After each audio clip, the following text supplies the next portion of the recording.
Hello, everyone, and welcome to the On the Gas podcast for episode 14. I hope you enjoyed this one. We talked a lot about Martin and Bagnaia and the championship scrap that's going down to the final round at likely Catalunya, as well as Marc Marquez crashing out and a lot of other things. Jake Dixon's blunder in Moto2, some crazy things that went on there, and of course, the massive scrap that went on in MotoGP.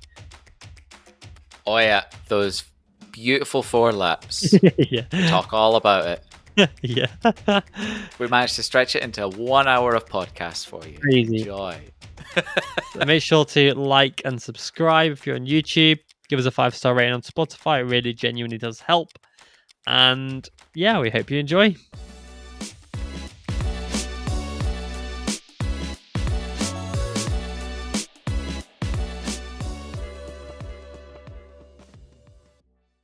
Hello, everybody, and welcome to episode 14 of the On the Gas podcast. I hope you're well, as always. As you can see, I'm joined by Cameron this week. How you going? Hello there. I'm going good. How are you? I was going to say how you doing, but yeah. Well, that's how Australians say it. You're just carrying on the accent thing from a few weeks ago. That's how you true. going, mate? Oh, God. How you going? Yes. Don't remind me of that. For example, that was my impression of Deck's impression before anyone comes at me for my impression. Yes, Cameron's impression of me. As you can see, we haven't got Lauren because she's decided to take a week off this week. She's in Edinburgh. She's in your ends. Kind of. I don't really know whereabouts. Edinburgh. Yes, Edinburgh. I mean, still like 4 or 5 hours south of me, but like, Jesus. Fine, I'll take it. You know, is Scotland really that big?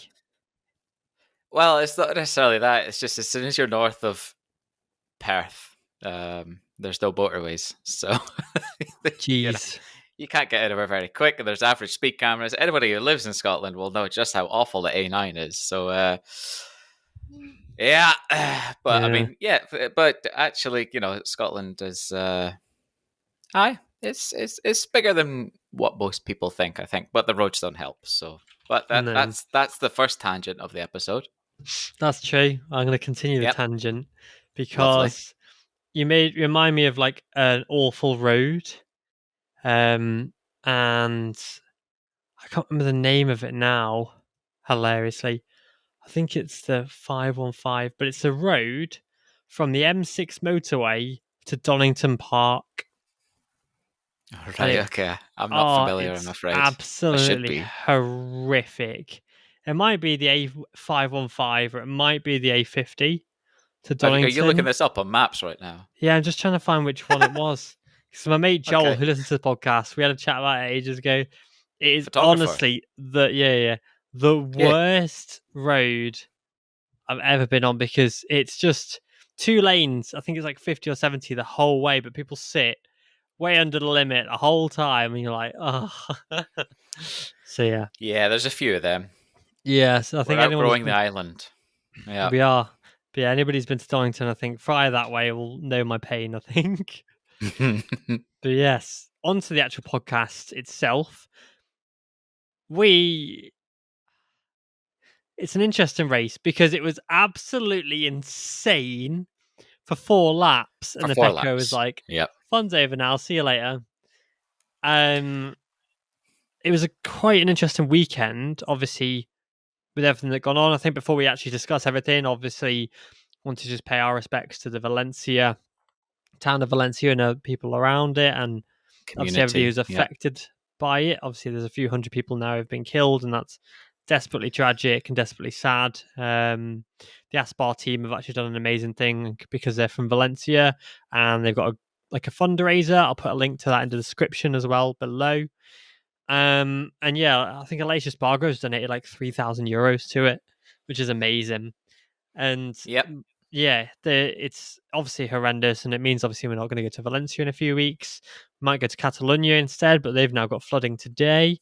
But apparently it's not that far. It's quite far from the circuit, so that's okay. But at the end of the day, even if the races don't go ahead, it's not that important. The races, what's important is obviously people's lives. On the scale of things. Yeah, and the scale of things is not that important. But yeah, just wanted to drop that line in first. And like I said, the likelihood is that we'll be at Catalunya in a few weeks' time, which will be interesting as a MotoGP season finale goes, with a test on the Tuesday after. So that'd be fun. Just still waiting for Dorna to actually make it official. I think they've put a request in with the Spanish government, Spanish authorities to allow it to happen. I think Host it. the Yep. money from that will actually boost the local economy, which is quite close-ish to Valencia. So that Same should help. coastline. Yeah. Yeah, it's literally, you got Valencia and then Barcelona's not that far up from it. So at the end of the day, they're close-ish. Yeah. And well, if they also have flooding, then Yeah. Perhaps the money will help. But yeah, hopefully, think we're by the worst of all these things now, and these communities can start to recover, because it's such a desperate tragedy, like you say. Yes. But if the racing is going to happen at Catalonia, It's going to be very I mean interesting. it is going to be interesting. It is it's as good a chance as Pecco's going to want, because he's pretty good around there. Yeah. So is Martin, but Yeah. seems maybe not quite as good in race trim anyway, full race trim. Well, yeah. I mean, the weekend at Sepang was very interesting because of Pecco and Martin. I said in last week's podcast, interestingly, I said Martin's going to make a mistake this weekend. And I've said previous podcasts, like, Martin's really impressed me. He's not made an error. He's been so strong. And I even said the other week about how he's kind of leveled up a little bit now, and he's really like found that last 1%, I think, to just smooth over the cracks, shall we say. I was like, he's going to make a mistake there this weekend. I can feel it coming. And he didn't. It was Pecco that made the error. Martin was the one that actually was like, you know what, I'm sitting in second and I'm just going to chill out now, take home enough points to secure me a decent lead in championship heading into the final round. The crash, obviously, from Pecco in the sprint race didn't help Pecco's championship fight. But at the end of the day, it is what it is, and you've got to make the points. You got to score the points to win the race, and win the races to win the championship. And what's mental to me is that Pecco has won 10 races this year. He joins a club of Valentino Rossi, Casey Stoner, Marc Marquez, Mick Doohan, Giacomo Agostini, winning 10 races in the season. And the stat also on top of that is no rider has won more than 8 races in a season and not won the title. Yeah, okay. I'm sure there'll be people instantly saying to this, like, "Oh, but this is sprint races. This has never this is main races. Grand Prix races. He's won 10 of. He's won 16, including sprints.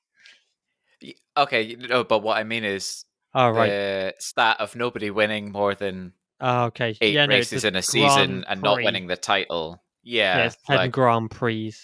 Or 8 Grand Prix. Exactly. So that any other season where someone's won 8 races, there have been no sprint races in that season. Am I right? Yeah. Insane? It's 8. Yeah, he's won 10 Grand Prix, and it's anybody who hasn't won 8 Grand Prix. Yeah. Or has won 8 Grand Prix, has won the title. Yeah. But sprint races. So it's it's an interesting one, that. It's because, I mean, anybody in that list that you just went through there with Rossi and Marquez and Stoner, there's an argument that would be said by many for any one of them being the GOAT or a GOAT. Yeah.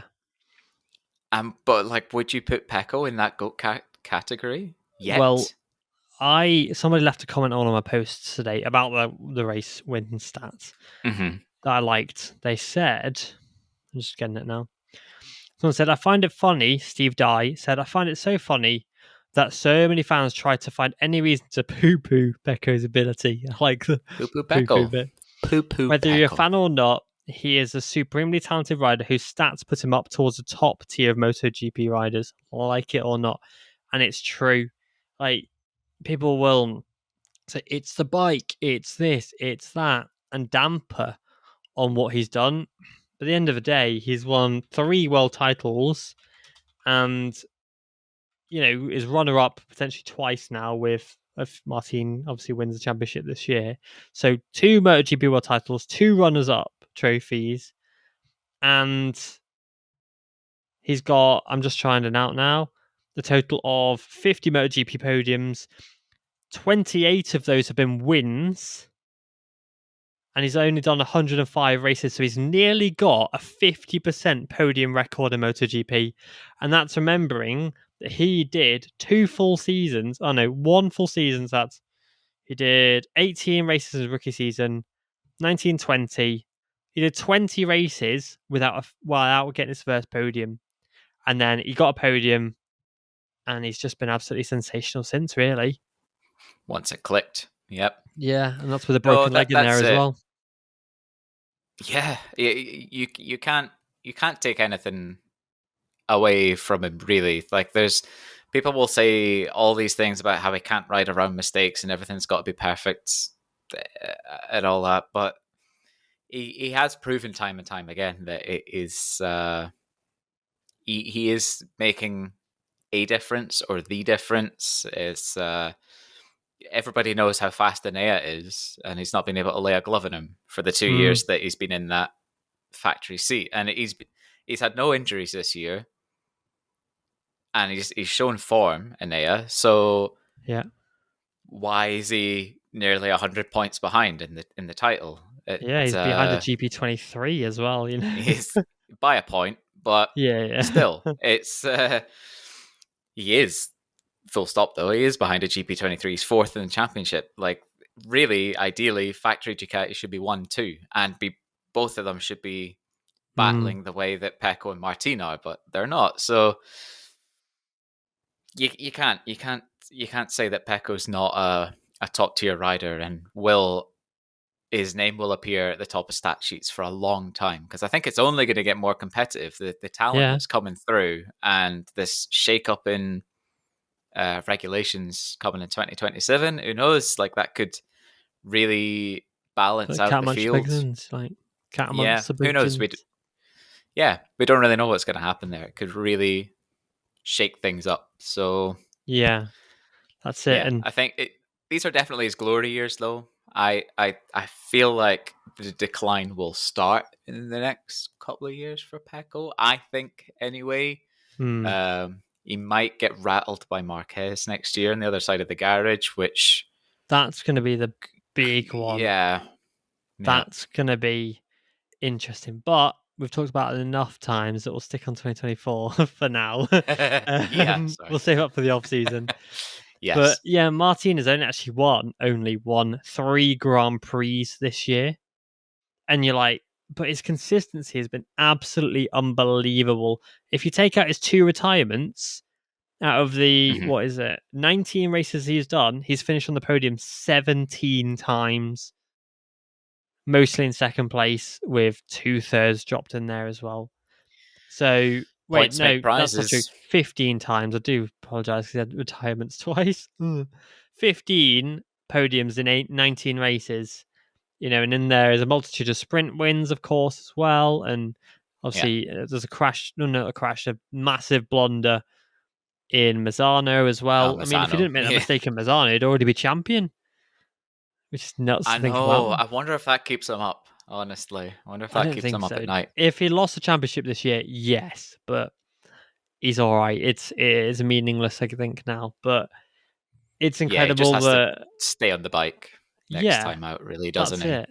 Yeah. And, it's amazing to see Martin and what he's done. And I think I said a few podcasts ago that he's kind of like, I think he's going to go all the way. But if you think back to 2021, when he had that horrific crash in Portimao, and he broke his metacarpals, and he had smashed his scaphoid in his ham, mangled his legs up. He was hospital bound in hospital for ages, bed bound for God knows how long, months really. Missed 4 Grand Prix, came back, won a race that season, but still suffered mentally and physically for a long time afterwards. Yeah, needed therapy and stuff like that to really get through it, and even stuff. Like, as soon as 2023, really, he was like, I'm still struggling with nerve damage and things like that from it. So to see him now win a championship potentially is just incredible. Like, that kind of sporting comeback is it's just amazing, because he even said, he was like, I'm not sure if I'm actually going to race MotoGP again. He was worried he'd never actually be able to race again and things like that. And now he's, like I said, about to win a championship, and barring a Marquez style championship, from his injury to winning a title maybe next year, I think Martin is probably maybe Mick Doohan as well, but in the MotoGP era, probably the best and most incredible sporting comeback from an injury to championship that we've seen. Obviously, Pecco overcame the points deficit, but he's still riding around every week, whereas Martin kind of, well, he could have died in that crash, let's be real. Yeah, it was nasty. It was. It's like I said in a few podcasts ago as well, we get attached to the stories that are behind these riders and what they go through and to come out as on top, like Martin has, even if by some twist of fate he actually doesn't walk away with the title this year. Bins it in both races and Pecco wins. It could happen. It can happen. Yeah. It's still a hell of a comeback and a story, isn't it? To have pushed Pecco this far and had him on the back foot for most of the season is, yeah, like the guy that took it to Pecco when Pecco really seems unstoppable and would be if it wasn't for Martin. The Mark and Anae are 70 odd points back, are they? Or 90 or something? I can't remember now. Yeah, 85. Martin has 485, yeah. Mark has 369. So yeah, about 80 odd. Yeah, it's a hell of a story, and nothing can take that away from him, even if he doesn't get the title, which... Yeah. But statistically, chances are he probably is gonna. Like, he's got to keep it rubber side down and pray there's no big red button in the Lenovo garage. Yeah. My maths was off. It's 116, by the way. Yeah, that's why I hesitated, but I went with it. Yeah, I was like, wait, no, it's 116. Yeah. And it's interesting as well because Pecco was like, I hate these sprint races. I think he said to MotoGP that they need less of them in like a jokey kind of manner. No, he said to Marquez on a film, on a video MotoGP put out, like, we need less of these sprint saw races this, kind of thing. And it's interesting because takes away sprint races, Pecco would be leading Martin by 24 points and would need to outscore him by a point. Well, not even that. He doesn't even need to outscore him by a point. He just needs to finish a race in 15th of Catalonia to win the championship. But because of the sprint races, that have added a whole new dynamic to the sport, he can't just win by winning main races. He has to do the sprints as well. And he hates the sprints, sure. And people are kind of... Some riders are, well, not hates them because he's got loads of sprint wins I'm looking at here, but he has had a lot of crashes out of sprint races this year. And to be a champion, you need to be able to ride in all conditions and all races and be able to perform it whatever's thrown at you, And if you can't do it in sprint races, you need to work out why and then improve on that so that you can beat the guy who is not only consistent in main races, but is destroying everybody in the sprint races as well. He went on a massive streak, Martin, where he finished every single sprint race. And I think one or two of them were outside the podium. He was that good. And if this guy is making that advantage up in the sprint races, you need to be more consistent in the sprint races as well and learn how to do that. I mean, I think it was Crash, their social media, they put out a post of the times that Martin did during the Sepang test, during his sprint run, and then the times he did actually during the sprint race. And they were on par because Martin sat. Yeah, and he's working on his sprint pace consistently, even in probably FP2 or FP1, he'll go out and do 12 laps back to back to back to back to make sure that he can do a sprint simulation. As I don't know what Pecco's plan is or what he does, but maybe more emphasis to be put on that. Because at the end of the day, he's thrown away so many points in the sprint races this year.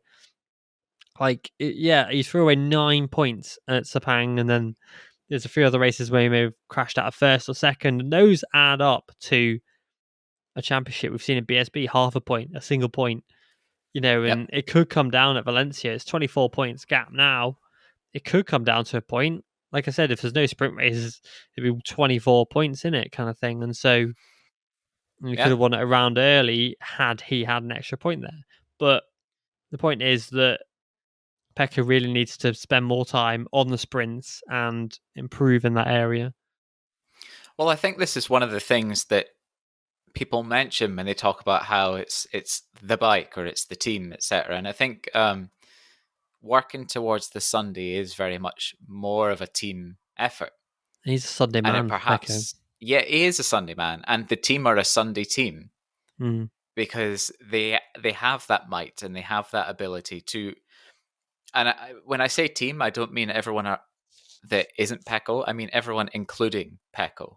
Yeah. So Pecco works with the engineers, he works with the data people, he works with the entire team to effectively communicate and feedback and get that bike absolutely perfect and dialed in for the Sunday. And on the Saturday, perhaps Pecco isn't willing, or if you want to chalk it down to ability, isn't able to find that absolute raw speed and limit without things being absolutely dialed in by the team. Maybe, who knows? I'm not an engineer. None of us are in these garages. We don't know, but I think it is possibly an example of how the extra might of that Lenovo Ducati team as well. Think of like all the supercomputer power that is behind that too. Yeah. That helps with these bikes now. Perhaps it's an example of that extra 1 or 2% of the overall package that the factory team can bring that Pramac perhaps can't. Yeah. Who knows? It's Yeah. interesting. It is interesting, but Yeah. there's got to be something that gives that edge. Yeah. And I think maybe next year it'll be a case of him working on that a little bit more. I think Martin's he's always been a qualifier, has Martin. Always been Yeah, yeah, very good in qualifying. Sprint races just qualifying with a few extra laps added to it. And yeah, that's yeah. why it probably suits Martin so much. But at the end of the day, Marquez next year will pose a real threat on the same bike as Pecco. Therefore, if Pecco wants to fight for the championship, he needs to learn to not drop so many points during the sprints. And that's going to be the I tricky mean, one, I think. yeah, because there's just that extra mental baggage that comes with having an 8-time world champion on the same bike as you that has been beating you this year on an old bike in a what in like a what would you call Grassini? They're a satellite team, but they're kind of, are they at the bottom of the pecking order in the Ducatis? Would you say? I'd say them and VR46 because they're on last year's bikes, yeah. Yeah. So it is a year old bike. Granted, it's a Ducati, but when you look at the other GP23s, he's clearly doing something special. And if he's going to bring that to the same bike that you're on next year, and you know that he has kind of mentally won the games in the past with teammates and everything, yeah, it's another dynamic. But this Yeah, season's been great, and I think next season is going to be super it's going to be spicy as so well. good. So yeah. Yeah, I am interested to see how Martin fares in the last race of the season because remember last year, his head just went, didn't it? And this is why I was like, oh, he'll make a mistake because of the absolute carnage that was Valencia last year when he took Mark out and he Oh was just kind of yes, I forgot that. overriding Yeah. whilst Pecco was just kind of chilling. I remember the year Yeah, before just when riding Pecco round. won and he finished 8th and he was kind of like hobbling around the place really. And I do wonder Yeah. how Martin will fare with the pressure. I mean, it's all the pressure's really on. It's on Martin because Pecco, much like we saw on Sunday when they were battling, and it's just a case of Pecco was just slinging everything at Martin because he was like, I've got nothing to lose. And Yeah, he's come got to. to Yep. the last round of the season, Pecco's got nothing to lose again because the odds of him winning a championship are that slim. You have to do everything you can to then try and force a mistake to then win you the championship. So Pecco, again, can ride free. His little slogan, go free. He can go free and Yeah. just absolutely hammer Martin the same way he did at Sepang. And then Mm, Martin's the one with the pressure to not crack and not make those mistakes and just sit back and chill and do whatever he needs to do. But Pecco will obviously do the games of slowing down the pack and make sure everybody else is on there. And That's going to be a Yeah. tricky one. And I'm so intrigued to see the mind games, because there's mind games where Martin was following Pecco around the track as well, go quite slowly, I think, on one of the straights. And it's going to be very interesting to see how it all plays out. And I can't wait. Yeah. It would be embarrassing for Martin to be doing these kind of mind games and stuff, and then to fumble it. Yeah. It doesn't look great, that, but I don't think he will. I think we saw that in Sepang. I think he would have given Pecco more of a challenge if it wasn't him that was leading the championship. Yeah. I think the result probably would have been reversed, to be honest. I think Martin would have gone all out and Pecco would have been like, "Do you know what? I'm just Chill. gonna chill." Yeah. But yeah, it's gonna be good. There's gonna be a scrap. I hope there's gonna be a scrap anyway. I hope so. I'm looking I've forward been to it. I saying, just don't want the season to end. Do you I know? know. It's I've been been saying great. all year, I want a scrap, and we finally got one, and it was so good. Now, like, I It want more. was. It was. It's just too late in the season where there's too much on the line Yeah, for both of them. true. If it had been at That's Jerez true. or something Yeah, go for it. earlier in the season, yeah, Yeah, totally. but yeah, I'm the same. I think it was yesterday. I was sat there. I was like, it's not to end. I felt a bit sad. I was like, oh, it's all like it's coming to an end now, and it's been such a good season, and we'll go into the winter, and there'll be no GP bikes for ages, and yeah, of course, the test will be cool, and seeing Marquez on the Ducati and Martin on the Aprilia and stuff like that will be cool. Yeah, But I don't want it to end. it's not the same drama. It has, and do you know what? I don't remember the last time I got to the end of a MotoGP season being like, "This has been amazing. I don't want this to end yet." Like it Yeah, does kind of get to the point where I'm like, oh, come on, hurry maybe I up. could Like have my last Sundays year. back. Yeah, Last year, yeah, I was like, yeah, come on. yeah. Yeah. Exactly. Like, nah, I'd quite like this season to go on longer. It's been great. It Yeah. has. I think having less Asian races next year would be nice, because Thailand is at the start of the year. And so it takes one away from the end of the year having that. Okay, sure. Well, it's Right. been Yeah. 6 races in 7 weeks of Asian races. Obviously, that means for me, Friday, Saturday, Sunday is staying up all night and doing the results and things like that. And so I think out of the last 21 available days to do that, 18 of them have been spent awake all night. And so I'm looking forward to just being able to sleep on the weekends again. But Yeah. that's it. It doesn't really matter too much in the grand scheme of things, because it's MotoGP and we love it. But yeah, I am sad to see this season end, but I'm excited to see what's in store for next year. And Hell everybody on the yeah. different bikes, things like that, like the Yamaha, Pramac, things like that, Oliveira, Miller. Yeah, that'd be good. It is. It's going to be good.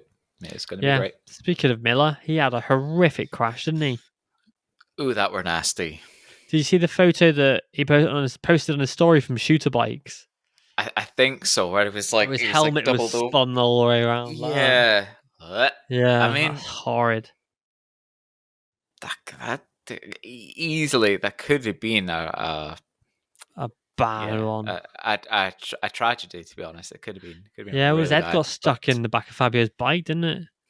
Yeah, well, I mean, if You're lucky he someone's didn't lose body any is this fingers. way, yeah, Yeah, I know. like, Like, and if his your body's chain or this way and your whatever. head's that way, like, come on now. Yeah, Yeah, and his hand was in doesn't usually there. end Could have well. easily got stuck in a chain or whatever. And he's so lucky. He thanked Alpine Stars as well for it. And I mean, that shot of him just walking down pit lane, and you're like, what? How you go walking What? away? Yeah, Yeah, it just shows, firstly, how much of an absolute badass these riders are, for one, and just how they're just hard as nails. Like, not many yep, people will be walking around after that with your gear guy and your wife just walking down pit lane and be like, whatever. I mean, just kicking about. yeah, I think Binder's come away with a bit of an injured shoulder from it. I think that's why he pulled out of the race. And he That's a kind of shame. walked away holding his shoulder as well after the crash. Fabio was a bit gutted, said that he just felt like a big lump, like a impact behind him, and he was like, "What's going on?" And he was on the floor, and obviously that was Jack's head. Yes. Yeah. What was he said? It felt like a lock or something like that. Yeah, that's right. Yeah, Yep. and yeah, just a mental Oh. kind of thing, which is obviously don't want these crashes to happen, and it's a shame it did happen, especially after the absolute nuts start that Martin and Pecco had, and they were ready to go. I mean, they did go obviously in the second half, but I was like, I want them. I think we would have had an even better scrap first time round because of Martin nearly running over Pecco's leg. Yep. Possibly. And also, speaking of Fabio, the Yamahas were looking good this weekend. Fabio yeah, in yeah, particular, of course. yeah. Fabio tested a new engine Friday, so it was really good. Then it went pop, but he's happy with how it was going. Well, that's good. So, yeah, if they can meet somewhere Yeah, in the middle, that would be grand. both Yeah. Yamahas in Q2 as well for the first time, I think, all year long. And correct me if I'm wrong, but he did actually finish the race, Fabio, and he was the first non-Ducati that was a Japanese bike this year as well. Yeah, Fabio's sixth. Oh Sixth. wait, this is results. Maybe it's the sprint that happened. That yeah, What? in the sprint. In the sprint, Fabio was the first non-Ducati that was a Japanese bike because in the main race it was Pedro.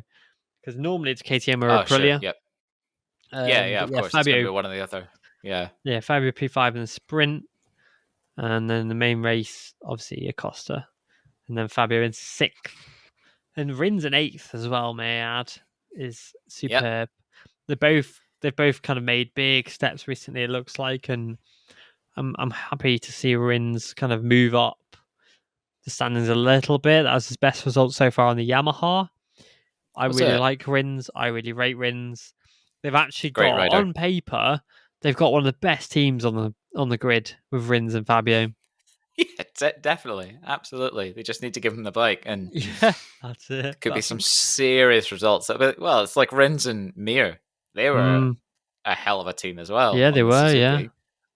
yeah, they were absolutely. And Why not on the Yams? yeah, and Mir had another crash the weekend. Danesia got me sick of fixing those suits at this point. They're rubbing their hands, mate. Honestly, Yeah, but billable yeah, hours, isn't it? yeah, and Marquez also crashed again. Yeah, He's trying to fight for third, but he's crashed at last two races and somehow finished 11th and 12th still. He did pip yeah, Aleix right at the end to take 1 point, which could be what gets him third in the championship by the end of the year. yeah. I saw But that. yeah, I don't know why. I get it in Thailand because the conditions are a bit crap. And to be fair, even Pecco said at Sepang, your bike isn't very good, is it? And he was like, no, it's terrible around here. And he was like, your bike is slow to him. And Mark was like, yeah, it is a bit. So Is a bit. I kind of get it. I do get it. And he was pushing the limit to try and maybe stay with Martin and Pecco. They were kind of pulling away a little bit. I mean, it was 7.9 seconds or whatever it was to Anea in third from Pecco. That's how much they kind of pulled the Wild, pin. But insane. Yeah, it is frustrating to see him crashing, I think. yeah. He's a bit It's blip, but frustrating that it's almost like he's not learned his lesson. That the bike mm, just can't do it. But he's just got that thing in his mind where he can't be dropped. yeah.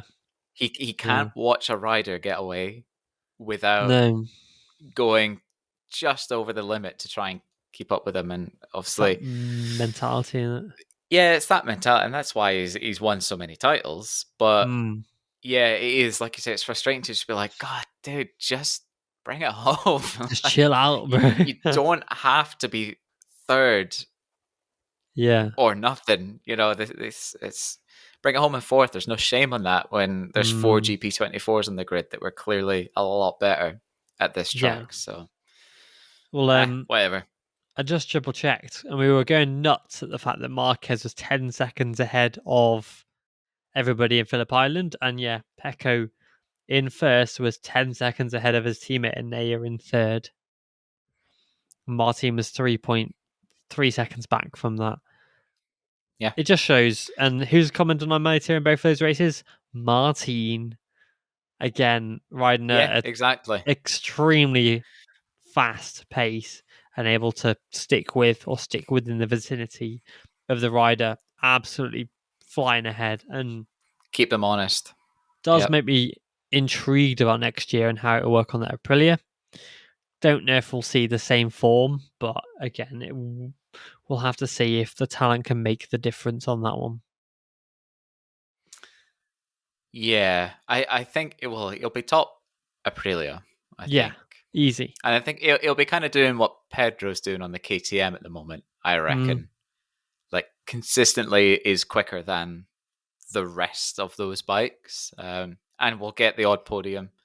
Could threaten for a win every now and then, but it is yeah. hard to argue with the might of Ducati, especially with Marquez and Pecco still on it. It's Mm, yeah, it'll do well, and I think it'll be the top Aprilia, but yeah, that's you as will. far as we'll get. Yeah. Speaking about Moto2 a little bit as well, Jorge Navarro came in as a replacement rider for Joe Roberts and got pole position. You couldn't write it. It's like a video game, Yeah, honestly. and it's mental. And I kind of hope he gets a seat for next year, to be honest, because I don't think he Oh, he was deserves it. fairly treated in the World Championship. I think that he had more to give. He was Yeah, very I good on don't that really know speed his up. story. Well, do you not Tell remember in me, Moto 3? not really, if I'm honest. He was an absolute demon in Moto 3. Right. Yeah, he was superb in Moto 3 for that Australia Galicia squad. He was teammates with Fabio at one point, Ooh. and he was third in the world in 2016. Stepped up to Moto 2, had some okay results.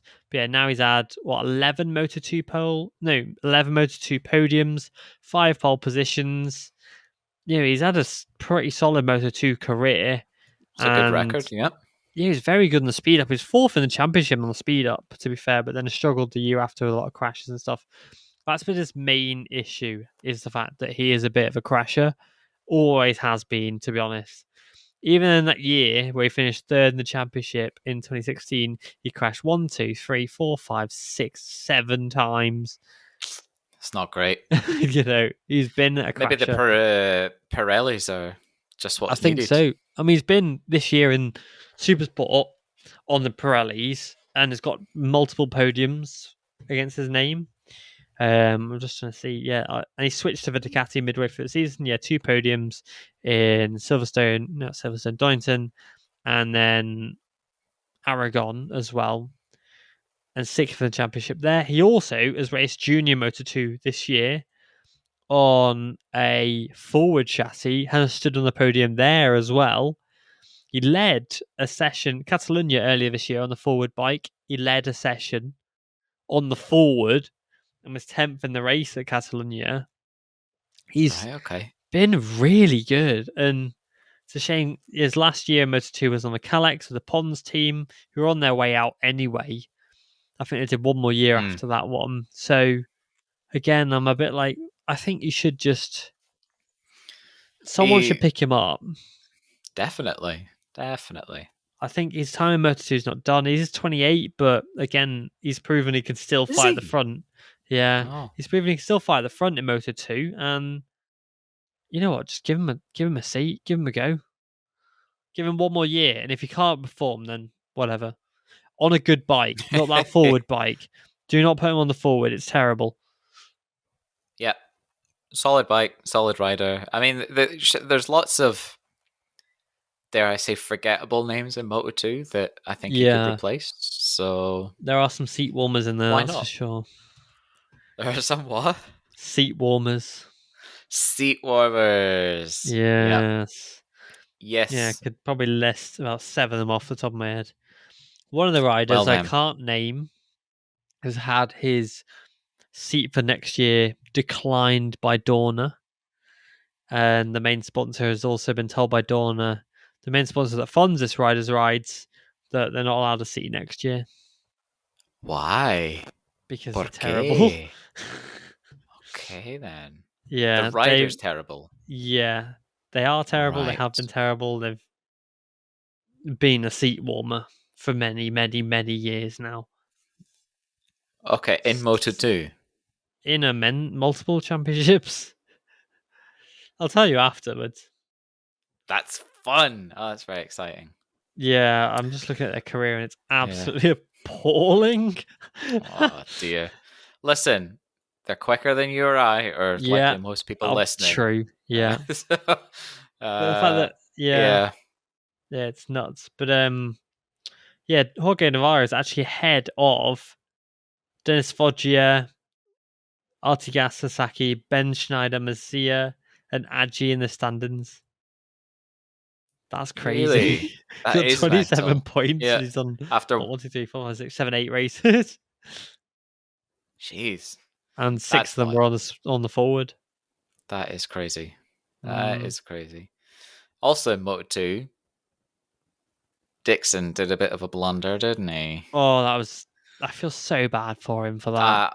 I cringed so hard, but like cringed for him, and I was like, oh Yeah, because I think he's had a bit of no. a tricky one recently in terms of injuries. I Well, could be wrong. yeah, and he had a nasty one there as well Yeah, he did. at the Yeah, round. He kind of like landed on his knees, and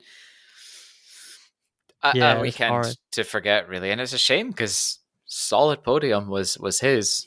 And unfortunately handed it to his teammate, who, I mean, I'm happy for Guevara because he's finally on the podium in Moto2.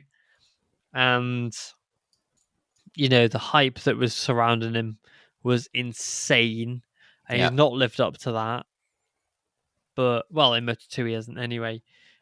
And it's nice, a massive confidence booster for him.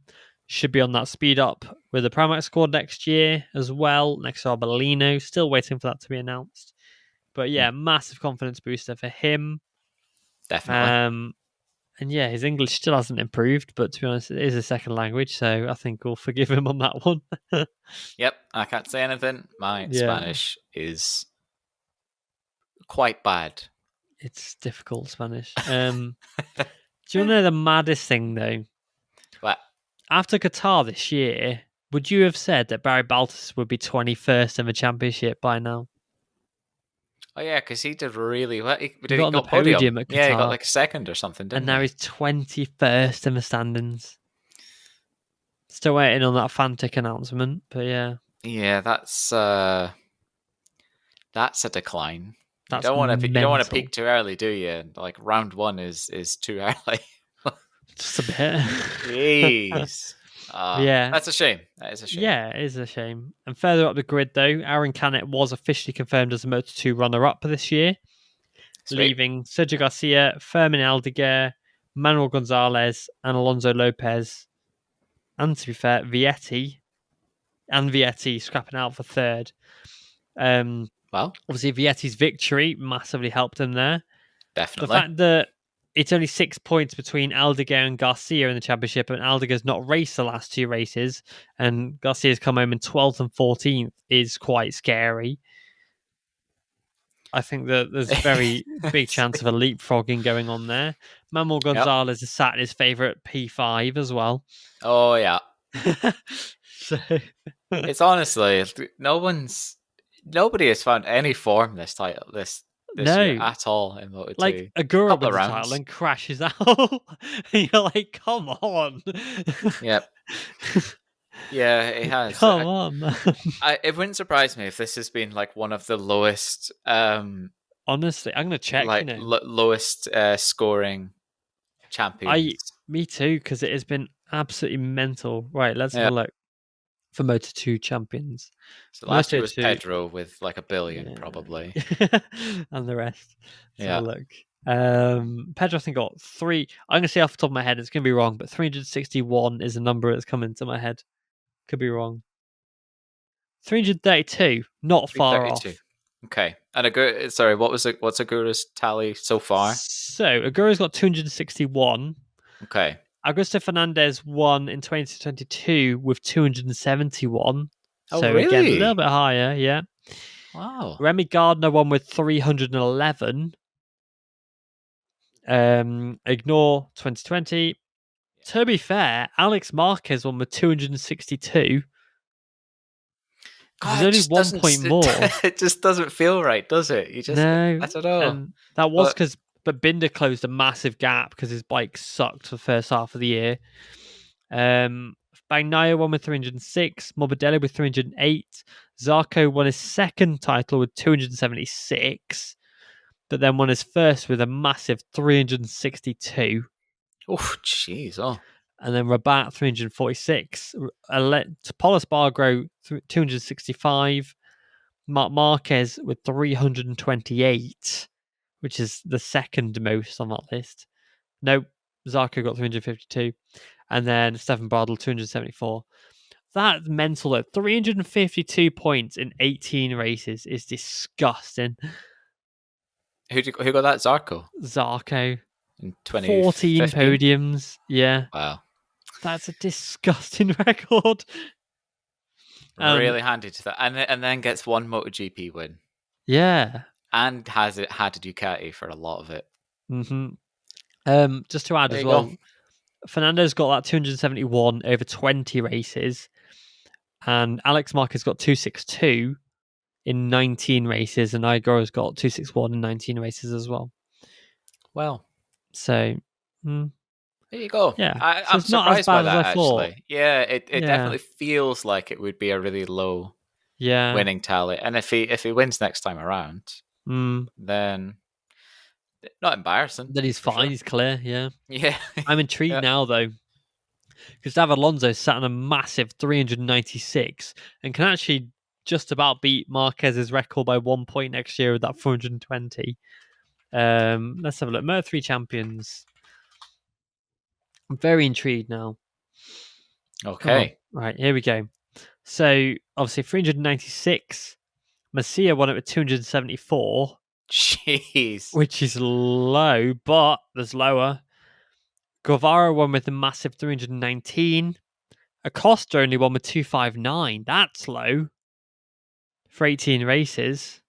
Actually, for 18 races, it's not horrific, but it's still a bit low. Lorenzo Della Porta, 279. Martin, though, 260, which is the same as Danny Kent. But that is because Gigi and Bezzecchi were also scrapping all year long. Yeah. Yep.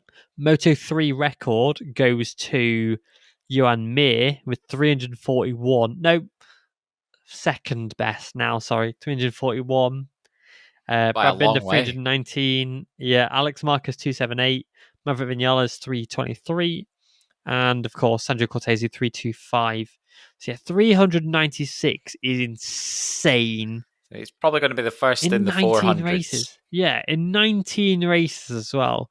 To win 14 races in a season is insanity. Yeah, well, I remember when we were saying that he'd won, was it 7 of the 14 rounds so far? And everyone was losing it over that. Yeah, they were. Yeah, it's like 6 and 9. Yeah. Yeah. And now, 14-19. He's won 6 in a row. 6 in a row. Ridiculous it's unheard talent. Of. I don't know, and I don't think you can really blame it on the rest of the field. No, because most of those races he's won by half a second, if that. Yeah. He's not exactly cleared off every time. He's just been better. Yeah, absolutely. Where it matters. It will be interesting though, because going into the final round, Holgado and Vaya are equal on points for second in the championship. With Ortola. How many points are they on? 236 each. Jeez. Holgado could have wrapped it up at the weekend, but crashed out. Yeah, he binned it. Yep. Tried to go underneath Ortola, didn't he? And yeah, I believe so. I can't remember. Got his nose wiped. Yeah, and Ortola can still get fourth. Adrian Fernandez has massively impressed me, apart from the fact that he got 22nd in Thailand after a crash. And then he retired at the weekend, sadly in Moto3, but that was for an engine issue. He got I think that was his first ever pole in Moto3. Was it? Yeah. He was on for a podium as well, I think. He was. Real good pace. Honestly, he's been so good the last 5 races. But that Honda was having issues because he had an issue, his teammate had an issue, Scott Ogden had an issue, a few other riders had issues that were Honda as well, because Honda tried out a new engine, more power. Scott Ogden was quite happy with the power increase in his bike, but obviously Scott Ogden also had a problem as well, ended up in pit lane or just pulling aside. Shout out to Eddie O'Shea though. Like Yeah, I really was, I good. was mad 16th. impressed. Yeah, nearly in the points in Well, it. he was what, 13th at one point Yeah, like super impressive. I think because in this is his what, his first third Grand Prix. proper weekend without injury and without like Yeah. weird conditions and stuff. This is his first, dare I say, Mm. like fair crack at it, and I think he did a hell of a job. So Yeah, he has, yeah. And kudos. Yeah. another little shout out to Tachikon Boiserie as well, getting his first point as well. He is exceptional in the junior ranks, so he's got another year under his belt next year. So I'm looking forward to seeing how that goes. Did you see what Yeah. happened with Xabi Suratuza? No. He was wheeling down the back straight with Rueda and crashed. He looped it. Oops. I've not seen that since Bautista at Bernau, I think, on the 250. Was it? Yeah. Yeah. Well, I assume this wasn't on like a live lap sort of thing. It was a It was pulled after the out. race, Yeah, yeah. yeah. But that's Deary embarrassing, isn't me, it? that is embarrassing. Yeah, terrible. But Yeah. yeah, some standout rides across the board. Really, Tayo Sato back on the podium as well. Yes. Yeah, we love a Hero. bit of Furisato, I legend. do. I've been a fan since his Asia Talent Cup days. I've been like, this kid's special. This kid's the goat. Already, and I think he's starting to show some really good form. There's just little bits that need sorted, like racecraft and not getting taken out at the Yeah, last corner and stuff. Little bits like that. yeah, Yeah, yeah. If you could just stop getting it taken out, that'd be great. yeah. Start getting completely wiped out. That would be grand. Yeah, that'd be fantastic. But yeah, it was really good across three classes, really, and quite excited for the finale. Like I said, it was nice to see Rueda back on the podium. He's not really lived up to the hype at the moment, but neither Piqueras hasn't really either. I expect them to do a David Alonso, and they've not yet. There is Yeah, still time. yeah. Right, Piqueras Piqueras, is a rookie. I expected Piqueras to at least outperform Fernandez. Yeah, But nah, Piqueras has been no. so hot and cold as well. Like sometimes he's shown some real speed and genius, and then other times it's like, well, how did he do this weekend? I feel like I saw him at 21st at one point, but did he have an issue? Yeah. Well, Piqueras. Yeah. Yeah, he won a race earlier this year, didn't he? No, I mean this weekend. I feel like I saw him like way back Oh, in yeah, the he had an grid, issue, but yeah. he had an issue, right? Sure, okay, Which fair. is frustrating for him because if he didn't have that issue, if he'd have scored 1 point, he'd have wrapped up the Rookie of the Year championship because he's currently 25 points ahead of Lanetta, but they can't give him the championship because Piqueras has 3 podiums, Lanetta has 2, Piqueras has a victory, but if Lanetta goes out and wins the race next weekend, and Piqueras is off the podium, suddenly they're tied on 3 podiums, 2 wins apiece, and tied on, well, potentially could be tied on points as well if Piqueras crashes out. So they can't give him the Technically, Rookie of the it's Year yet. still yeah. It is, they could end up level, but again, Piqueras just needs to outscore him or just score 1 point next race. Even if Lanetta wins a race, he just has to score 1 point and he's Rookie of the Year. So you get your tie and shirt ready, Piqueras, for that awards evening. In Moto2, Moreira and Aegis are battling it out. There is 1 point between them. Aegis did crash out of the last 2 races, whereas Moreira scored decent points. And in MotoGP, Pedro Acosta had like GOAT material. Pedro Acosta, the fact that he secured Rookie of the Year in the opening race of the season, Very impressive. Unbelievable. I just don't. The things that man can do are just insane. Yeah. A hallowed ground he walks on. Yeah. I swear. It's but like on a serious though, what he has done as a rookie and not on a Ducati is absolutely ridiculous. He is genuinely the next best bike apart from a Ducati in championship standings. There you go then. So to be the first non-Ducati as a rookie is insanity. And how many of the other bikes, like the other KTM's and Aprilias, let's say, how many of them have got someone who hasn't ridden the bike before on it this year? If that makes any sense. Yeah. How many are any of the Um, other KTM's like no, they've all got this at is a least 1 year. yeah? So this Fernandez, is Miller, not only Binder. is he a GP rookie, it's obviously the first time he's ever been on that specific bike, All and the his other KTM teammates. riders have experience on the same bike, and he doesn't. Exactly. Those are the words I'm looking for. Thank you very much. Yeah. Yep. And he's outscored Well, them. well, that settles it. Pedro Costa's the GOAT. Yep. Debate done. You almost like Ducati had to been trying to get him. Oh Surely. yeah, they'd have been Surely. chucking money at him left, Yep. right, and center. Yeah, I I think the think you. KTM is going to make a step though, and I keep saying this and they don't. Yeah, But if Pedro hopped on a Ducati, it is over. It's just done. It's just not fair at that point. They have to handicap him.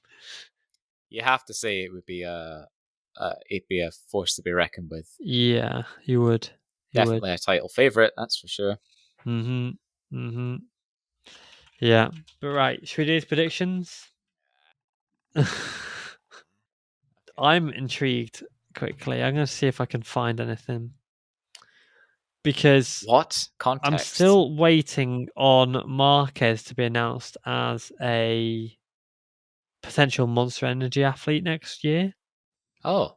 And so I went on to the let's have a motor onto the Red Bull page earlier and was messing with the hyperlinks to see if Enea Bastianini or Vinales had a page revitalized yet, because obviously they've had them before because they've both been kind of sponsored by Red Bull at one point.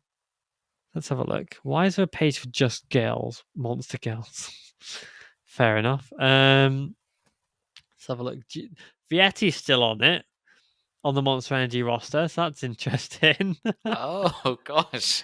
They have not updated this. Let's have a look. If you go to MotoGP, actually, if I just do two wheel, there's a few randomers. MotoGP, it's got Alberto Sura, who's not sponsored by Monster. Darren Binder's got on there on last year's photo, though. So the likelihood of Marc Marquez being on there is very low. Since they've not even updated their own roster. Pecco's not on there, and none. So Marc Marquez, no. I am lost, apparently. Fair enough. Thought I could cheat the system a bit there. Yeah, sadly not. But yeah, so prediction time. Oh, before we do that, big shout out to Andrea Iannone. Oh, yeah. How did he actually finish up in the end? I didn't. 17th, I believe, which is not bad. Listen, considering. Solid. Yeah, he hadn't ridden that bike since, 2016? Who was behind him? Let's have a look. Probably Salvadori or Salvadori. Yeah, Salvadori. Where is his name? Andrea, no, there it is. Malaysia. That's a sprint race. It's not showing me the. Just go to MotoGP actual website instead of messing around on Wikipedia. Yeah, Salvadori. Was that it? They were scrapping the pair of them. Yeah, it wasn't pretty close between them, to be fair. That's fun. Yeah, honestly, he even said it, and he was like, it's a different bike to what I'm used to, what I remember, kind of thing. And it is, because did you see the thing of him messing around with the start device? He just didn't know how to use it. Yeah, he's like, what's and this? And Bezzecchi had to come and help him. What's this thing? Yeah, that's funny. Yeah, it is. So, impressive. And the fact that, because I put a thing up on my page, and his best ever time around the track was a 59.8 or 779 before the weekend. That was set in 2018 on the Suzuki. Then the lap record at around that time, a year later, when he was last in MotoGP on the Aprilia, was like a 58.6 by Fabio. Now it's a 56.3, and he did a 58.1. So he improved on his best time by 1.7 seconds in a time, and is under Fabio Quartararo's lap record. That was the time he was trying to beat on the Aprilia in 2019. So not only is he faster than he ever was at the circuit, but it wasn't that far off Pecco's absolutely disgusting pole time that was 1.154 seconds faster than the lap record Yeah, itself, which is ridiculous. mental in itself. Yeah, some silly times Yeah. this So, weekend, to be honest. Yeah, and chapeau to him, honestly, like full respect to come in, know that you're probably going to struggle on a bike that's not the favorite bike because it's 23, not the 24, and just give it all you've got. I have full respect to Iannone for that, to be honest. very impressive. Yep. Right, predictions time. Oh, do we have to? Yes. So Uh, heading into the weekend, I laid with 591, Lauren with 811, and Cameron with 725. So okay. in Moto 3, we all got everything wrong. It was Alonso for Sato Rueda with Fernandez on pole. We all got Alonso right because, I mean, it's Yeah. stupid to not put him in P1 at the moment, I think. But then you head to Moto 2, and no one would have predicted that podium. I reckon the odds on that podium would have been like 700 to 1 or something stupid like It that. was silly, wasn't it? Yeah, Yep. because Vietti, Navarro, Guevara, and Navarro on pole. Mental. That's a once I in a blue mean, moon I nearly podium. did it, but I thought, nah. Yeah, you're like, No. I'll give him Yeah. some. Yeah. Yeah, so points actually after Moto 3 and Moto 2 is 976 for myself, Lauren with 836, and Karen with 750. And then in MotoGP, we all got Bagnaia correctly on pole for 10 points. Cameron and Lauren correctly predicted the sprint winner, so they get 12 points each of Martin. And then Bagnaia won, and me and Cameron went Bastianini with Lauren going Martin. Martin second, I went Bagnaia, so did Lauren. Cameron went Martin for 20 Yay. points. And third, I went Marquez, which was right until he crashed. Cameron went Bagnaia and Lauren went Bastianini, which was correct, to bag her 16 points. If Lauren had switched Bagnaia and Martin, she would have again got 125 points. Oh, thank I'm God. so glad she did Oh my not. God. Yeah, yeah. And do you know what? Like in hindsight, it's like such an obvious podium, isn't it? Yeah, it is. Really. Pecco, Yeah. Martin, Bastianini. Yeah, like safe bet, surely. Why would When you she not got it say all that? right, she also, I know she had Bagnaia, Martin, Marquez. That's right. So the points tally leaving Sepang and heading to Catalunya, I lead with 586, just touching that 1,000. 586. 986, sorry. Just touching that 1,000 barrier. Lauren with 874 and Cameron bringing up the rear with 792. You have closed Lauren by 4 points. The gap's now 4 82. points. I need a 40 round season. Yeah, you do. to catch up, I think. Yeah, that's it. But jeez, yeah, that's about it, I think. I think so. No, I can't think of anything else that's been going on. We're going to end this call like always and go, oh, we forgot that. Yeah. It's always the way. Yeah, no, I don't think so. I think, big love to everyone in Valencia. Yeah, 100%. And I think that's all from us. Yeah, that's it. Well, I hope you've enjoyed listening. Make sure to like the video if you're on YouTube, subscribe, give us a 5-star rating on Spotify as well, and let us know what you think. And we'll see you next week for the Valencia finale. Boom, boom, boom. Well, not Valencia, it's finale. Catalonia. Likely Catalonia finale, yes. maybe. Yeah. Yes. Thanks, everyone. Peace Thank you, and out. goodbye. Hell yeah.